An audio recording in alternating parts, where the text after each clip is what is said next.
Je m'appelle Patricia et je parlerai ici au nom de Hildegard Schneider, directrice de World Wide Wings.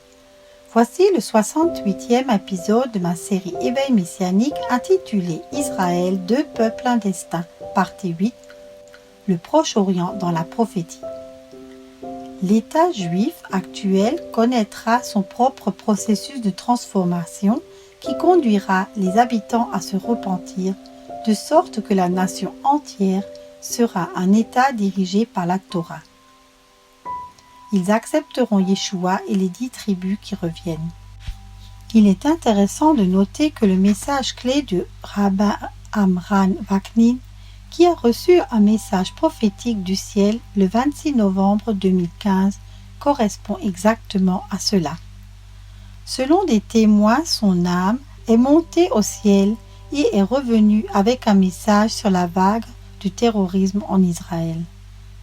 L'essence de son message est que le peuple juif a le pouvoir de mettre fin à l'effusion de sang dans les rues d'Israël en se rapprochant de Dieu.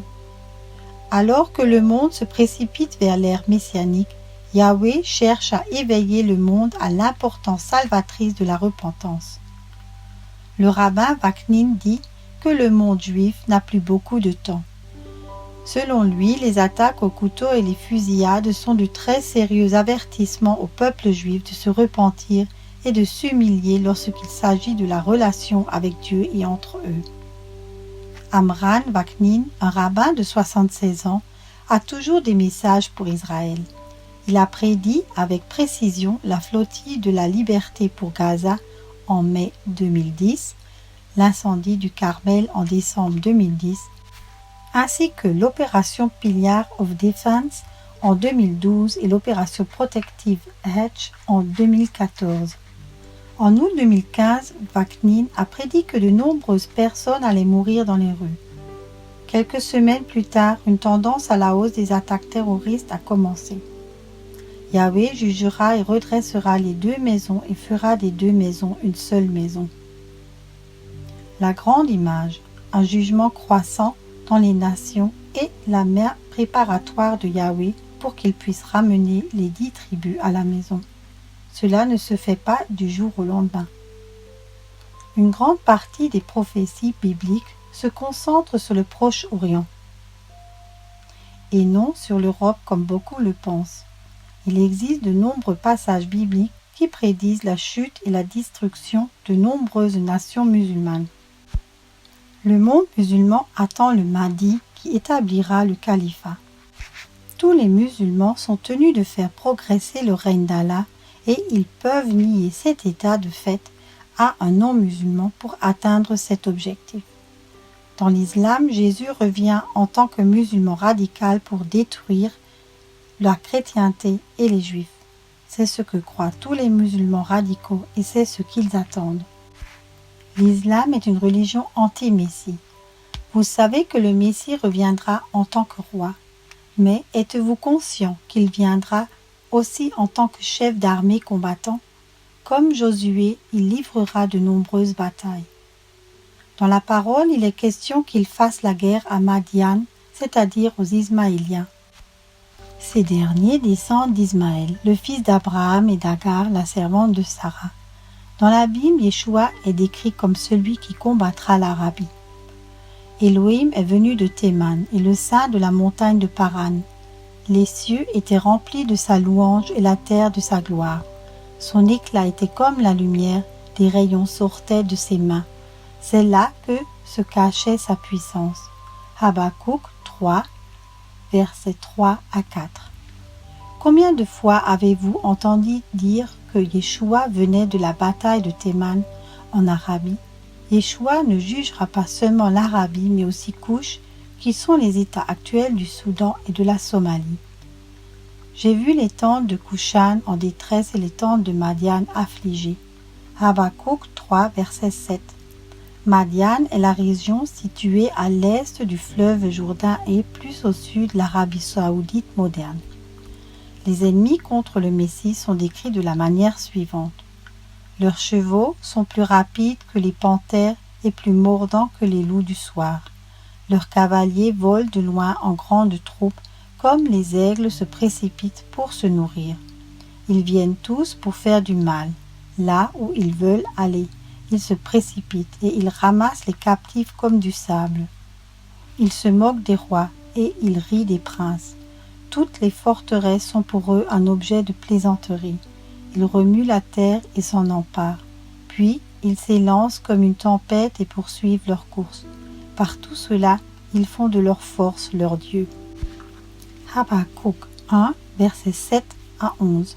Balaam a prophétisé. Je le vois, mais pas maintenant. Je le contemple, mais pas de près. Une étoile se lèvera de Jacob, un sceptre se lèvera d'Israël. Et il brisera les temples de Moab et le sommet de la tête de tous les fils de Seth. Exode 24, versets 17 à 19. Le Messie est ainsi clairement décrit. Les peuples mentionnés, Moab, Édom et Séhir, se réfèrent aux peuples qui vivaient à l'est et au sud d'Israël. Le prophète Ézéchiel parle du jugement sur la montagne de Séhir. Comme tu t'es réjoui de l'héritage de la maison d'Israël parce qu'il était dévasté, ainsi ferai-je pour toi.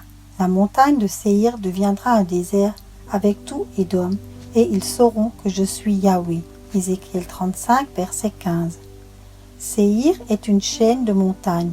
Le Proche-Orient, dans la prophétie, s'étend de la mer Morte au golfe d'Aqaba, marque la frontière sud-est d'Édom avec Juda. C'est pourquoi, dit Yahweh Elohim, j'étendrai ma main sur Édom, j'en exterminerai les hommes et les bêtes, je le réduirai en désert depuis Théman jusqu'à Dédan, et ils tomberont par l'épée. Ézéchiel 25, verset 13. De Théman à Dédan comprend la région du Yémen à l'Arabie saoudite. Le prophète Isaïe a prédit. Et Yahweh Elohim essuiera les larmes de tous les visages et lèvera l'opprobre de son peuple sur toute la terre, car Yahweh l'a dit. Isaïe 25, verset 8. Cette prophétie est encore en train de s'accomplir. Elle se produira au retour de Yeshua, car la main d'Hachem repose sur cette montagne. Quant à Moab, il sera foulé comme la paille est foulée dans une flaque de fumier. Ésaïe 25, verset 10.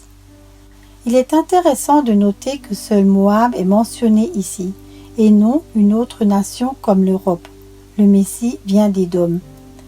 Qui est celui qui vient d'Édom, vêtu de robes rouges de Bosra, paré de ses habits et qui marche avec sa grande force? C'est moi qui parle avec justice, et je suis puissant pour sauver. J'ai foulé seul le pressoir, et personne parmi les peuples n'était avec moi. Je les ai pressés dans ma colère, je les ai foulés dans ma fureur. Alors leur sang a jailli sur mes vêtements, et j'ai souillé tout mon vêtement. Ésaïe 63, versets 1 à 3. Le Messie jugera aussi le Liban. La forêt touffue sera abattue par le fer, et le Liban tombera par un puissant. Ésaïe 10, verset 34. C'est lui, le Sauveur, qui conduira leurs affaires et les délivrera. Isaïe 19, verset 20. Pouvez-vous voir à quel point il est important de s'intéresser au Ténach et à ses prophéties pour se faire une idée de ce qui attend le Moyen-Orient en particulier? Pour terminer, j'aimerais vous parler de l'Iran. Nous trouvons dans la Bible un autre mot pour cela, à savoir Élam. Je ferai trembler l'Élam devant ses ennemis et devant ceux qui en veulent à sa vie. Je ferai venir sur lui le malheur dans mon ardente colère, dit Yahweh, et j'enverrai l'épée après lui jusqu'à ce que je l'extermine. Jérémie 49, verset 37. Le mot Élam est très rarement utilisé dans la Bible. Il provient d'un fils de Shem. Et voici ses fils Élam, Azur, Arpachshad, Loud et Aram. Genèse 10, verset 22. Avec Kédor, Laomer, roi d'Élam. Genèse 14, verset 9. Élam est cité comme l'un des lieux d'où les Juifs reviendront avant l'arrivée du Messie. Et Yahweh étendra sa main en ce temps-là pour la seconde fois, afin de racheter le reste de son peuple qui est demeuré en Assyrie, en Égypte, à Patros, à Couch, à Élam, à Shinar, à Hamath et dans les îles de la mer. Ésaïe 11, verset 11. Le prophète Jérémie décrit les terribles jugements qui s'abattront sur Élam, l'Iran. Voici la parole de Yahweh qui fut adressée à Jérémie le prophète sur Élam, au commencement du règne de Sédécia, roi de Juda. Ainsi parle Yahweh des armées. Voici, je briserai l'arc d'Élam, son arme la plus puissante. Je ferai venir sur lui les 4 vents des 4 extrémités du ciel, et je le disperserai à tous ces vents, de sorte qu'il n'y aura pas de peuple où n'arrivent des exilés d'Élam. Jérémie 49, versets 34 à 36. Yahweh brisera la puissance militaire de l'Iran, mais pas seulement. Il chassera le peuple dans toutes les nations de la terre. Bien sûr, cela n'est pas encore arrivé, mais reste à venir. Encore une migration de peuples. Imaginez ce qui va encore s'y passer. J'établirai mon trône en Élam, et j'y ferai périr le roi et les princes, dit Yahweh. Jérémie 49, verset 38. C'est là que Yahweh établira son trône. C'est le seul endroit en dehors d'Israël où Yahweh établira encore son trône. Élam se trouve en Iran, avec une petite partie en Irak et comprend la province de Boucher, dont la capitale est Boucher. Boucher est très importante parce que c'est là que se trouve la centrale nucléaire.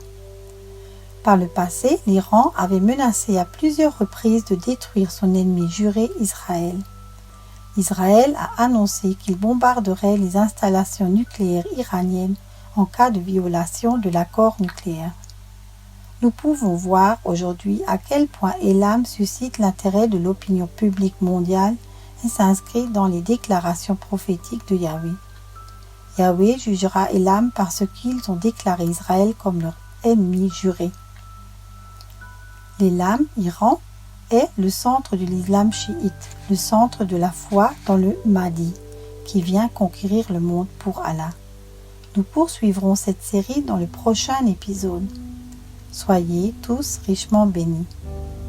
Je vous remercie pour votre écoute et vous invite à nous rejoindre sur Facebook Éveil Messianique.